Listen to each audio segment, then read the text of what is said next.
what would you do in that situation if you had no contracts and needed a plow guy, but don't have the hours to really put forth? Just put them on salary is basically what I did this winter. Got it. So I assume the salary kind of eats a hole in your pocket throughout the winter time when you don't have a ton of work. The difficult thing that I see is, we're selling out the money, but in a lot of cases, we're basically looking out the window waiting for it to snow.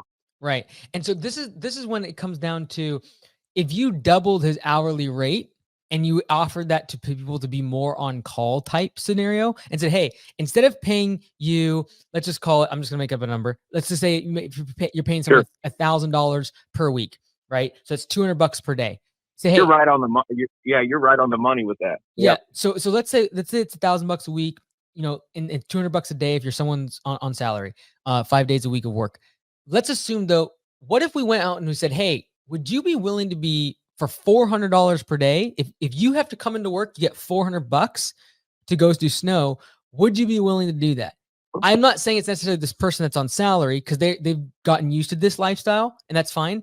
But offering next year potentially as another job offering, like position, be like, hey, you're going to be on call and you're only going to get X amount of time, but when you come in, I'm going to give you $500 per day.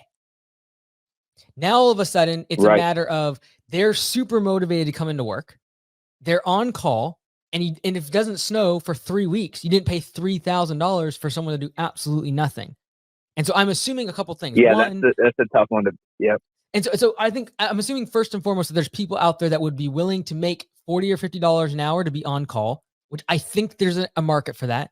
Secondly, I'm also assuming that there's absolutely nothing for them to do besides the snow, because if there's a whole bunch of other shop work and things you need done during the winter, maybe it makes sense to have someone on salary. But assuming there's nothing for them to do, I would definitely suggest or try that out at least.